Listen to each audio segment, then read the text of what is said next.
All right, we'll now cross live to Egypt for the 2023 Intra-Africa Trade Fair. The ever-changing climate situation keeps growing by the day in the various reports from the global body.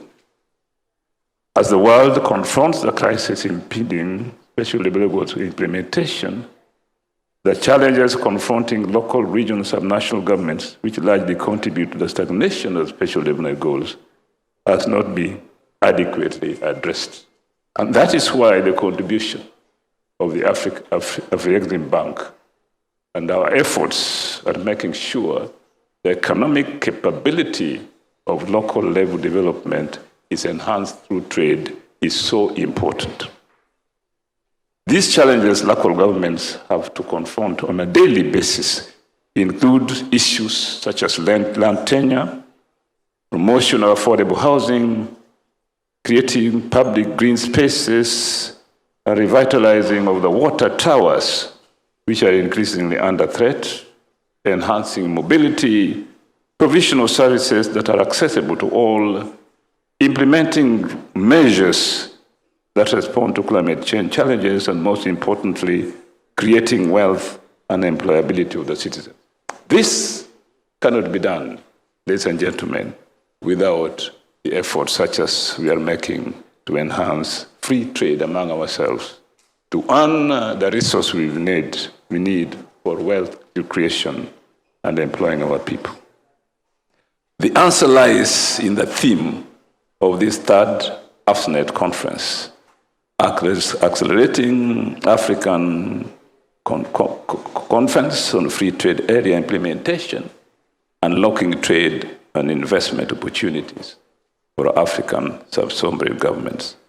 Local and regional governments have developed institutions and structures for investments advocacy at the local and international level. In our own case, in Kenya, Kisumu County belongs to a regional body called the Lake Region Economic Bloc that brings together 14 counties with a total population of 14 million people.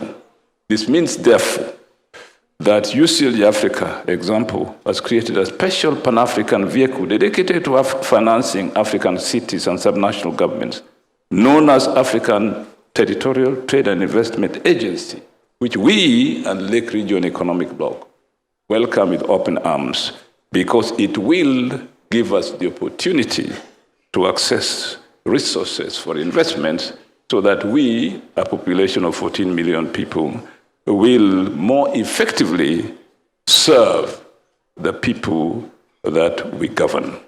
There is no way by which the response to the crisis facing local level governance can be confronted without such initiatives as at here. Therefore, ladies and gentlemen, since I see my sister there looking at me rather harshly, I will not say more. I think she's more concerned about time than what I'm saying, but that's okay. I think next time. Again, in collaboration with African Bank and UCLG Africa, we shall be holding in Kisumu Economic Forum from the 13th to the 14th of March, the year 2024. We would like to carry this conversation we're having here to the Lake Region Economic Bloc, so that this conversation can be heard at the local level, and we ourselves can see how the implementation of our proposals here are received by people at the grassroots, and not just handed to them by us ex cathedra. Therefore, ladies and gentlemen, I'd like to invite you to the Kisumu Economic Forum next year in March, and I hope that Afri-Exim Bank and UCLG Africa will be major participants at this forum once more, following our successful holding of the Afri-Cities a couple of years ago in Kisumu. Thank you very much, ladies and gentlemen. I've been a very obedient student, so I'll end there.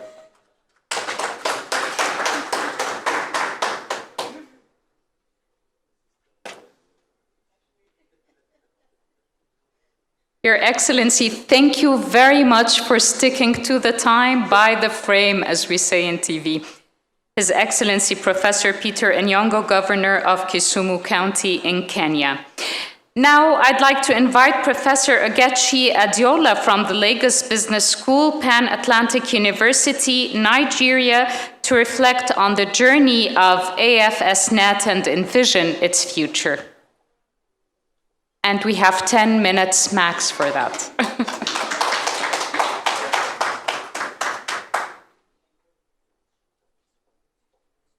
Yeah, I have that.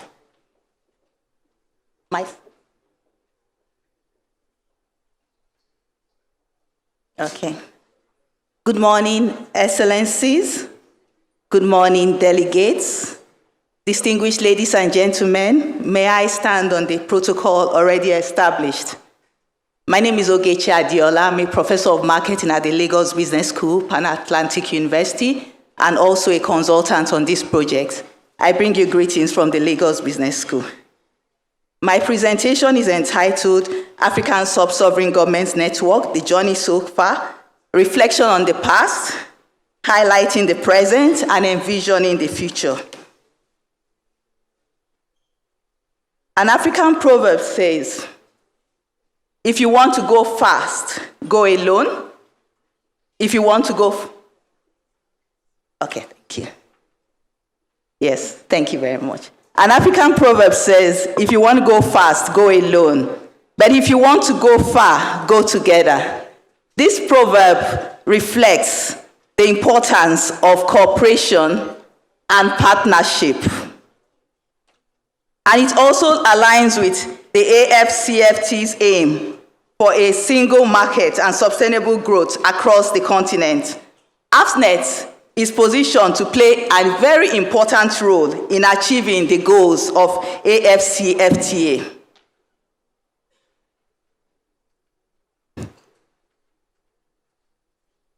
Just a second. Yes, thank you. So I'll start with the background. AFSNet was initiated by Afrexim Bank principally to unlock Africans' potential and reshape Africa's future by focusing on grassroots engagement and regional cooperation. And with a commitment to local empowerment, AFSNet prioritizes the provision of trade and investment at the sub-sovereign level. I will start with the first AFSNet conference, and it was held on November 18, 2021 in South Africa, and the host, KwaZulu-Natal Government and Afrexim Bank. And we had the team leveraging AFSNet for intra-African trade promotion. And nearly 100 delegates were in attendance, comprising government officials and private sector representatives. There were many key resolutions from the first AFSNet conference. It reiterated the importance of the AFCFT for sub-sovereign and the crucial role sub-sovereign governments will play in implementation. And it also reiterated and emphasized the crucial role of Afrexim Bank in the initiative. And the resolution emphasized the empowerment of sub-sovereigns who are very close to the people would be important to achieving the goals of AFCFT. And it proposed the development of a structured system that would optimize the functionalities of the network. There was a second conference held in Abuja, Nigeria on September 30th, 2022, and the host, Nigerian Governors Forum, and also Afrexim Bank.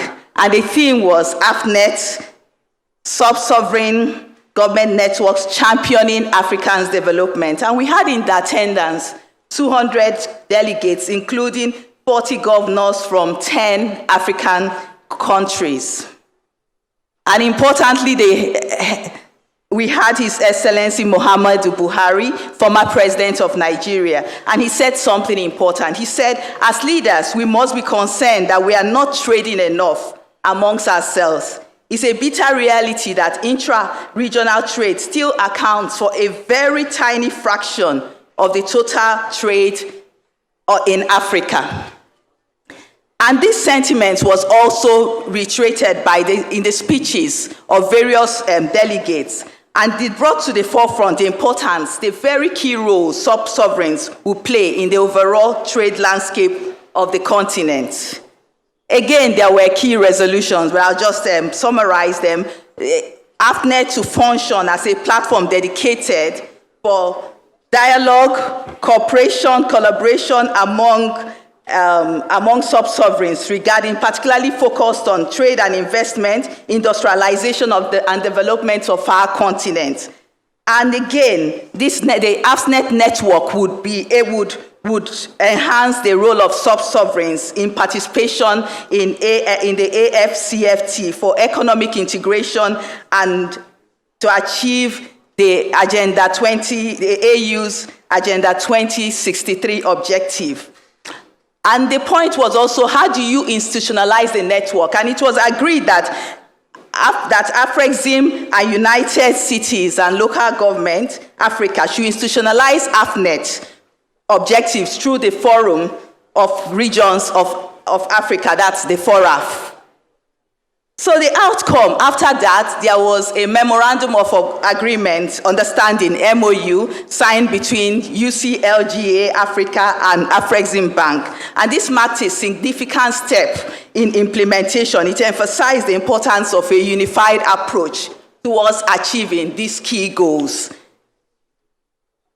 So the MOU that was signed, yes, the MOU was signed, very importantly, and the MOU identified four broad areas of cooperation that the network would emphasize. So we had advocacy, dialogue, and capacity building, trade, investment, promotion, and facilitation, and regional integration and development. And lastly, African Territorial Trade and Investment Agency, dedicated to funding local government structures.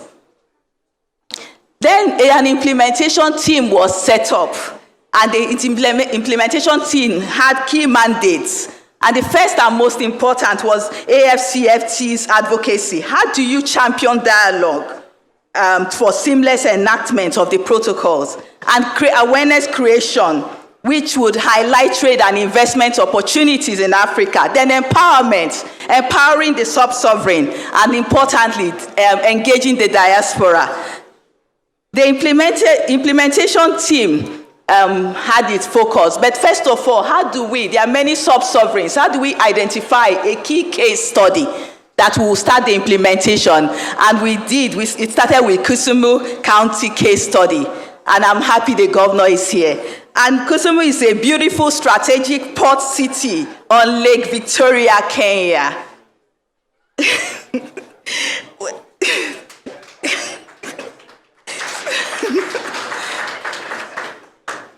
And we had the investment template designed for regions to list their priority projects. A capacity building training has already been conducted, and the study identified local government opportunities and also key challenges, and also identified key products and investments to enhance regional trade and development, including the Kisumu International Convention Center. We are looking forward to the Kisumu Economic Forum that will take place March 13th to 14th in 2024, co-hosted by the County, AFREXIM Bank, and UCLG, which will launch Kisumu Local Economic Development Study, commissioned with the support of UCLGA and UN Habitat. So present today, this is the third conference, and the theme is accelerating AFCFTA's implementation. How do you unlock trade and investment opportunities for sub-sovereign governments? And we are here, and welcome everyone. So overview of the conference. The conference is actually premised on the African Union's theme for 2023. Year of After, accelerating African continental free trade implementation. So our goal is to facilitate increased collaboration in trade and investment. And the focus for today, how do we identify strategic investments? And that's why we're going to have a pitching session. So we hope for today, there will be advocacy and discussion. We are going to have in-person presentation, high-level discussion, showcasing trade and investment projects, and B2B session, B2G, and networking. So what's the future? I'll just quickly go to the future of AFNet. In future, we hope to have enhanced connectivity. We also hope that we would strengthen economic integration for a single African market. We look forward to sub-sovereign more empowerment, elevating the status of sub-sovereign role and really projecting their role in the implementation of AFCFTA. And also digital transformation. We've started that, we're in discussion for next year, the platform that will enhance trade and investment, policy harmonization, and hoping for global recognition, and which will be establishing Africa as a vital global economic partner.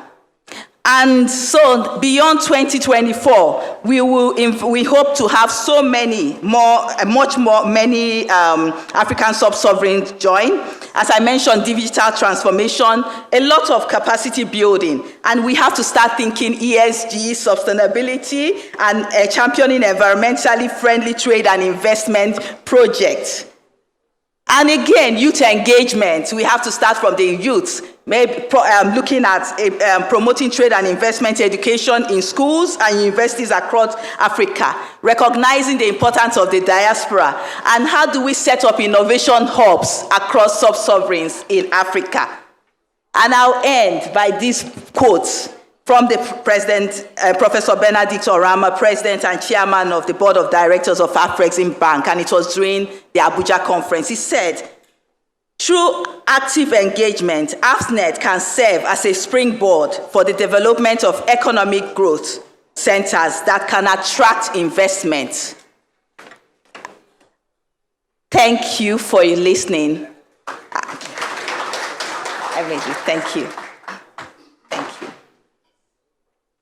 Thank you, Professor Ogechi Adiola, for your presentation. And now we will have a musical performance, a beautiful musical break by Tarek Al-Azhari.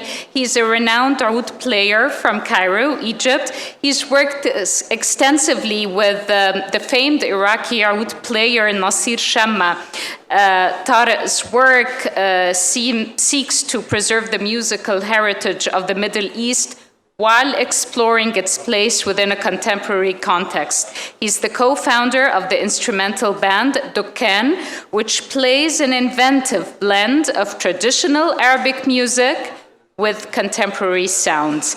Let's enjoy now this musical break, and then we'll resume the sessions.